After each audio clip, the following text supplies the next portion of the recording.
With the boxing tournament at the quarter-final stages, the victors knew they'd secure a Commonwealth Games medal.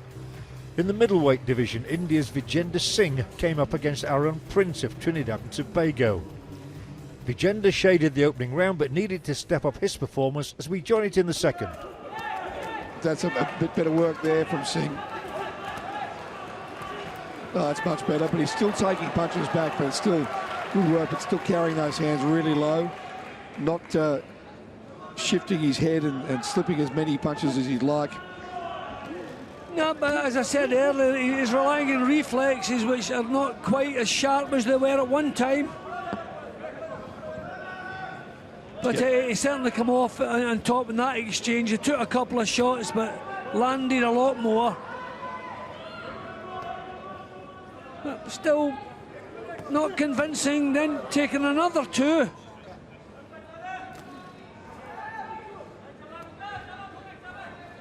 Well, he's had that good period when he had Prince against the ropes, but still during that, Prince was able to score with a couple of punches, but and that nice uppercut would help him. Little left as they split.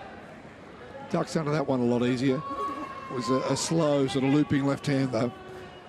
Yeah, well, he used movement there as opposed to just reflexes, so he got himself out of trouble, and he had Prince swinging wildly, which it's always good. That's much better from him. But he's not bothered about his defence. I think he's relying on reflexes that are not quite what they used to be.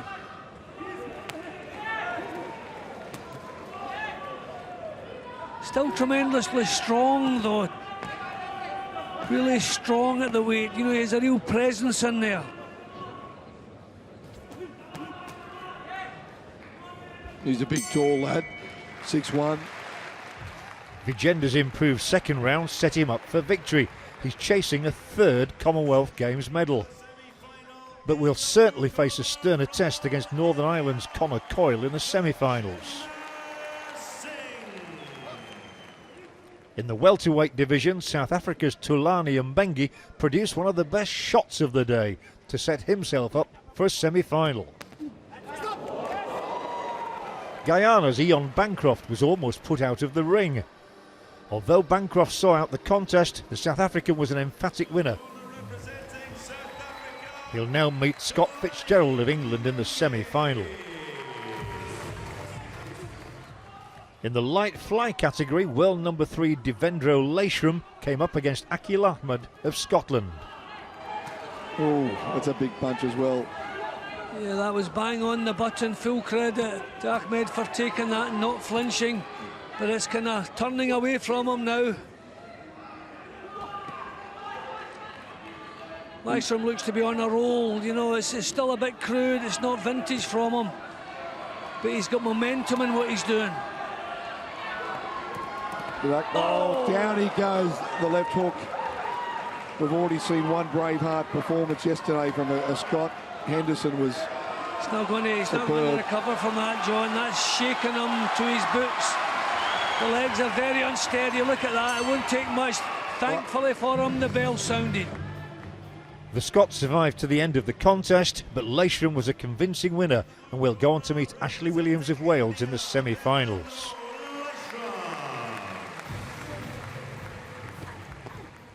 In the women's light flyweight category, Australia's Shelley Watts continued her impressive progress.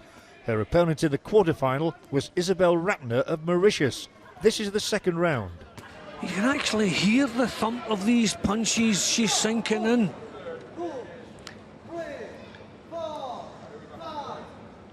Well, you know, a third standing count this early in a contest, and the first in this round being so early. The towel's in. I think that's... he hasn't seen it, but the towel's in. That's smart. That's smart. Watts now relishing a semi-final against Alana Audley-Murphy of Northern Ireland. Thanks for all the support, guys. It's amazing. In the women's flyweight division, England's Olympic champion Nicola Adams remains a strong favourite. She was far too powerful for Sri Lanka's Irandi de Silva. She sent the Sri Lankans sprawling in the first round. Adams will now have Mandy Bujold of Canada in her sights in the semi-finals.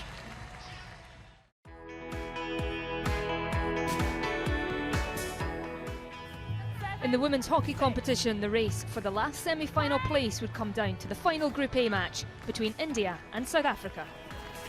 And it's deep lifts, and it's bright, and she scores. It is perfect execution from South Africa. Jaspreet Kaur, and in it goes. Easy as. 1-1, game on. And still with seconds on the clock, is it time for goal number 2 for South Africa? Just as India put the equaliser in, Durkee Chamberlain pops another one in. Damons finds her marker. And another shot with goal. It is goal number 3 through Davids for South Africa.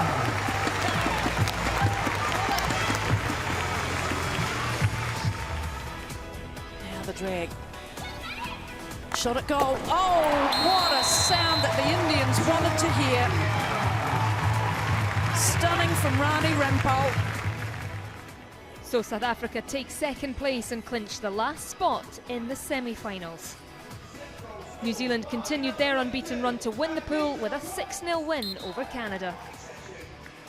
And they'll now face England in the semi-finals. Their 2-1 win over host Scotland earlier guaranteeing their place, with unbeaten Australia topping Group B.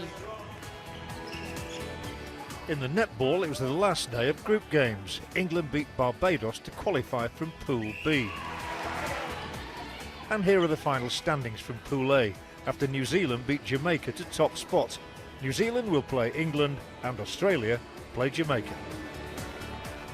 And the big news on the lawn was the exit from the men's singles of the defending champion, Robert Wheel of Wales. He needed to beat Aaron Sheriff of Australia to stay in the competition, but lost 21-11 to go out in the group stage. We leave you with the top of the medal table on a day Kiribati won their first ever gold. Goodbye.